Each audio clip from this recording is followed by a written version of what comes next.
आज आपको कुछ जो आपने प्रॉब्लम्स अपनी भेजी हुई थी, न्यूमेरिकल की समस्याएं जो थी, उसका सलूशन आपको देना है। कुछ तो मैंने लिख करके रफ पर आपको व्हाट्सएप पे ग्रुप में डाल दिया था, कुछ है जो यहाँ बताना है। कुछ विकल्पित क्वेश्चन थे, छात्र छात्राओं ने कुछ ने कमेंट किया था कि सर कैसे होगा, समझ में नहीं आ रहा है, तो उसकी चर्चा हम आज कर देते हैं। चैप्टर समाप्त हो गया है, आप इसके नोट्स अच्छे से बना लेंगे और बना करके हमको आप पोस्ट करेंगे। ये आपका होमवर्क कब चलेगा कि जब आपका चैप्टर ख़त्म हो गया तो आप पूरे एक चैप्टर को न्यूमेरिकल्स और थ्योरी के नोट्स बना करके आप पोस्ट करिए। तो एक विकल्प है, ये 20वां नंबर विकल्प है। किसी छात्र छात्रा ने पूछा था सर कैसे समझ नहीं आ रहा, तो बताते हैं आपको। दूरी r पर स्थित दो बिंदु आवेश प्लस q और माइनस q के बीच बल F है। मतलब दो आवेश है, एक आवेश प्लस q है, दूसरा आवेश माइनस q है, दोनों के बीच बल कौन सा लगा हुआ है? F लगा हुआ है। यदि एक आवेश स्थिर हो और दूसरा उसके चारों ओर r त्रिज्या के वृत्त में चक्कर लगा रहा हो, तो पूछ रहा है कि अगर वह r त्रिज्या के वृत्त में एक चक्कर काटे तो कार्य क्या होगा। कहने का मतलब अगर यहाँ पर हम प्लस q आवेश को फिक्स कर दें और यहाँ माइनस q आवेश को फिक्स कर दें, ठीक है, इनके बीच की डिस्टेंस क्या है? r। अब ये चक्कर लगा रहा है, ऐसे चक्कर लगा रहा है, एक आवेश फिक्स हो गया, एक आवेश चक्कर लगा रहा है। माफ कीजिएगा, ये सेंटर में हो गया फिर ना, ये देखिए, ये सेंटर में हो गया तो चक्कर ऐसे लगाएगा, ये केंद्र में आ जाएगा ना। ये फिक्स हो गया, ये फिक्स हो गया तो ये केंद्र में आ गया। और r त्रिज्या के वृत्त में, एक मिनट, r त्रिज्या के वृत्त में चक्कर लगा रहा है, तो ये त्रिज्या हो गई आपकी r। देखने में दिक्कत हो रही है, ये त्रिज्या आपकी r है, r त्रिज्या हो गई। यहाँ भी त्रिज्या आपकी r हो गई, ये भी त्रिज्या आपकी r हो गई, ये भी त्रिज्या r हो गई। तो कहने का मतलब कि r त्रिज्या के वृत्त में ये आवेश घूम रहा है, एक आवेश को फिक्स कर दिया आपने। बल क्या काम कर रहा है? एक बल काम कर रहा है, मान लीजिए F। तो F बल कहाँ काम करेगा? केंद्र की ओर काम करेगा। भाई माइनस q आवेश घूम रहा है वृत्त की परिधि पर और q आवेश सेंटर में है, दोनों आवेशों के बीच बल कहाँ काम करेगा? अंदर की तरफ काम करेगा, यहाँ भी काम करेगा, यहाँ भी काम करेगा, यहाँ भी काम करेगा, तो त्रिज्या की दिशा में काम करेगा बल। और विस्थापन कहाँ होगा? क्योंकि कार्य निकालना है ना, तो कार्य के लिए क्या चाहिए? बल गुणे विस्थापन। विस्थापन कहाँ होगा? वृत्ताकार पथ में घूमता हुआ अगर कोई कण है तो विस्थापन की जो दिशा होती है वो हमेशा उस बिंदु पर खींचे गए स्पर्श रेखा की दिशा में होती है। तो अगर कण यहाँ पर है तो दिशा इधर हो गई, कण यहाँ पर है यहाँ दिशा हो गई, कण यहाँ पर है दिशा इधर उस तरफ हो गई, कण यहाँ पर, दिशा प्रतिक्षण बदलती रहेगी और हमेशा उस बिंदु पर खींची गई स्पर्श रेखा की दिशा में रहेगी। तो स्पर्श रेखा की दिशा में विस्थापन हो रहा है और त्रिज्या की दिशा में बल लग रहा है। तो बल और विस्थापन के बीच का कोण कितना हो गया? 90 अंश। आप जानते हैं कि बल और विस्थापन के बीच का कोण अगर 90 अंश हो जाए तो किया गया कार्य कितना होता है? 0 होता है। जैसे बोझा लेकर के कोई चलता हुआ कुली है तो वह विज्ञान के दृष्टिकोण से कोई कार्य नहीं करता है, या दोनों हाथों में बाल्टी लेकर के चलता हुआ कोई मजदूर है तो विज्ञान के दृष्टिकोण से वह कोई कार्य नहीं करता, कार्य शून्य होता है। क्योंकि कार्य का जो व्यापक सूत्र होता है वो होता है W बराबर F(s) cos थीटा। आप जानते हैं जब थीटा का मान 90 हो जाएगा, जो कि बल और विस्थापन के बीच का कोण है, तो ये 0 हो जाने से पूरा कार्य आपका 0 हो जाएगा। तो इसका जो चौथा वाला विकल्प है वो इसका राइट आंसर होगा। अगले क्वेश्चन पे हम आ जाते हैं। हाँ, अगला जो क्वेश्चन है वो है, विकल्प दिया हुआ है और उसमें 25वां क्वेश्चन किसी ने कमेंट किया था, कौन सी राशि व्युत्क्रम वर्ग नियम का पालन नहीं करती। मतलब इसमें विकल्प दिया हुआ है, 4 विकल्प दिए हुए हैं, इन बताना इन चारों विकल्पों में कौन सा विकल्प व्युत्क्रम वर्ग नियम का पालन नहीं करता। जैसे पहला है एक बिंदु आवेश के कारण वैद्युत क्षेत्र की तीव्रता। आप जानते हैं कि बिंदु आवेश के कारण किसी बिंदु पर वैद्युत क्षेत्र की तीव्रता का फॉर्मूला होता है E = 1/4πε0 × Q/r²। तो नीचे दूरी r है ना, तो दूरी जब नीचे हो गई इसका मतलब कि अब r का स्क्वायर है तो व्युत्क्रम वर्ग नियम पालन ये कर रहा है।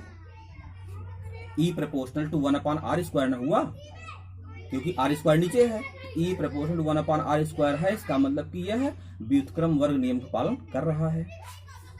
आगे आ जाइए।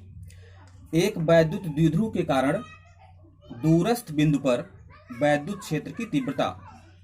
अब आप जानते हैं वैद्युत द्विध्रुव के कारण, ठीक है, किसी दूरस्थ बिंदु पर, चाहे दूरस्थ बिंदु आपका अक्षीय में हो या निरक्षीय में हो, कहीं भी हो, सूत्र क्या बनता है उसका है, अगर अक्षीय में है तो E इक्वल टू होता है 1/4πε0 इंटू 2p/r³। निरक्षीय में है तो निरक्षीय में क्या हो जाता है 1/r p/r³, अक्षीय में 2p/r³ और निरक्षीय में p/r³। तो यहाँ नीचे r³ है, r³ अगर नीचे है इसका मतलब कि यह व्युत्क्रम वर्ग नियम का पालन नहीं कर रहा है। घात कितनी हो गई 3 घात, तो यहाँ पर r की घात 3 हो गई, इसलिए यह व्युत्क्रम वर्ग नियम का पालन नहीं करता है। आगे जो है आपको आगे भी ऐसे मिलेंगे, लेकिन आपको जो आपका राइट आंसर है वो दूसरा आपको मिल गया, तो आप जान गए कि यह व्युत्क्रम वर्ग नियम का पालन नहीं करता है। कौन सा, वैद्युत द्विध्रुव के कारण दूरस्थ बिंदु पर वैद्युत क्षेत्र की तीव्रता। तो इसका राइट आंसर कौन सा हो गया, बी वाला। अच्छा, ये हो गया क्वेश्चन। और एक विकल्प और था, हाँ एक विकल्प और है, दो समान आवेशों प्लस क्यू और माइनस क्यू, माफ कीजिएगा, दो समान आवेशों क्यू और क्यू, दोनों पॉजिटिव आवेश हैं, क्यू और क्यू को जोड़ने वाली रेखा के मध्य बिंदु पर एक आवेश क्यू डैश रख दिया जाता है। ठीक है, 3 आवेशों का यह निकाय संतुलन में होगा यदि क्यू डैश का मान होगा, मतलब क्यू डैश का मान क्या होगा वो बताना है। दो समान आवेश हैं क्यू और क्यू, उनको जोड़ने वाली रेखा के मध्य बिंदु पर एक अलग से आवेश रख दिया गया है क्यू डैश, तो तीनों आवेशों का यह निकाय संतुलन में होगा। ठीक है, ये आपको बताना है, तो क्यू डैश की वैल्यू क्या होगी। देखिए, वैसे अभी ये टॉपिक आपको नहीं बताया गया है, ये टॉपिक मतलब चैप्टर से हट के है, लेकिन आपको बता दे रहे हैं, हम समझ जाएंगे आप, आगे आपको मिलेगा। ये यहाँ पर एक आवेश है Q, दिख रहा होगा आपको, यहाँ दूसरा आवेश है Q, 2 आवेश हो गए आपके पास, दोनों आपके पॉजिटिव आवेश हैं। तीसरा जो आवेश है वो आवेश यहाँ मध्य बिंदु पर रखा है Q डैश, पॉजिटिव है कि नेगेटिव है ये नहीं पता आपको।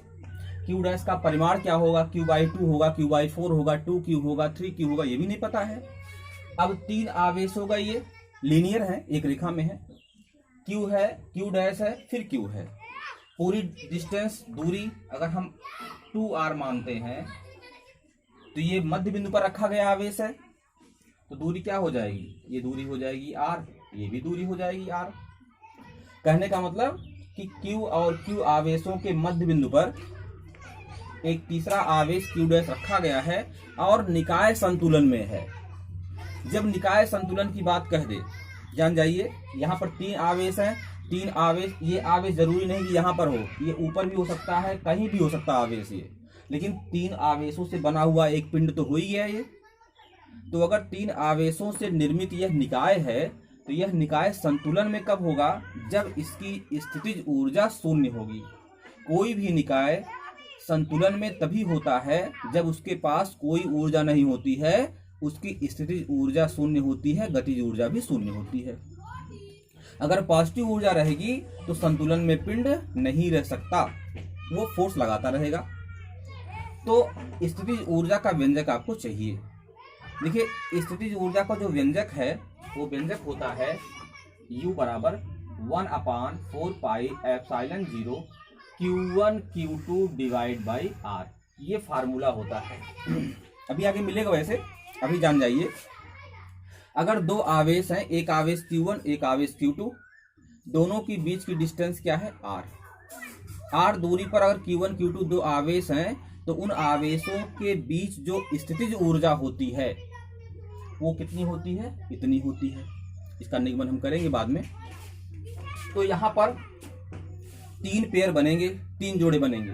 कुछ ऊर्जा इसके इसके बीच होगी, कुछ ऊर्जा इसके बीच होगी, और कुछ ऊर्जा इसके और इसके बीच होगी।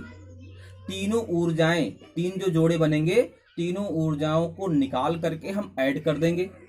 और क्योंकि संतुलन में आपका निकाय है, इसलिए पूरे निकाय की जो स्थितिज ऊर्जा है वो शून्य हो जाएगी। चलिए, पहला जो आपका जोड़ा बनेगा, पेयर बनेगा, वो Q और Q डैश से बनेगा। बीच की दूरी क्या रहेगी? 2r रहेगी।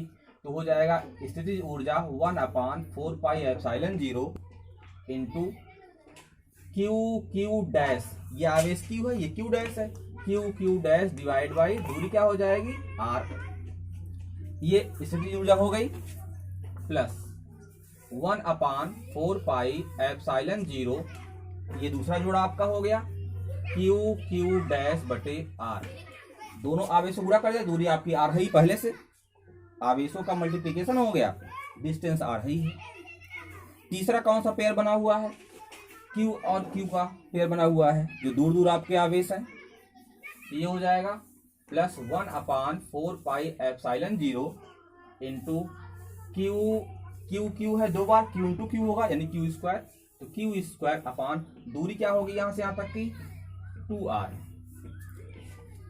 कूलाम के नियम में यहाँ पर वर्ग होता है, बल होता है वो, और स्थितिज ऊर्जा में यहाँ पर वर्ग नहीं होता है।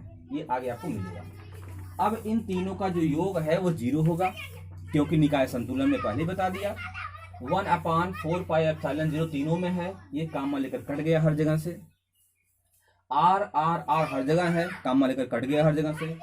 Q और एक Q यहाँ पे है, कामन लेकर के डिवाइड कर दीजिए, वो भी 0 हो गया। बचा क्या? यहाँ बचा Q प्लस यहाँ बचा Q, माफ कीजिएगा, यहाँ बचा Q डैश, यहाँ बचा Q डैश, यहाँ Q डैश बचा और यहाँ Q डैश बचा, तो मिलकर हो गया 2Q डैश। यहाँ हो जाएगा 2Q डैश प्लस, आगे चलिए, क्योंकि Q और यहाँ से एक Q निकाल के हम काट चुके थे, बचा Q डैश, तो हो गया आपका 2Q डैश। R हमने काट ही दिया है, तो यहाँ क्या बचा? Q एक बचा हुआ है और यहाँ 2 बचा हुआ है, तो प्लस Q बटे 2 बराबर हो जाएगा 0। पक्षांतर कर दिया हमने, तो 2Q डैश बराबर हो जाएगा -Q/2, या Q डैश की वैल्यू हो जाएगी -Q/4। इसका मतलब कि ये जो Q डैश हमने माना है, यह Q डैश जो है वह -Q/4 के बराबर होगा। तो तीनों निकाय आपके संतुलन में रहेंगे। समझ गए होंगे आप।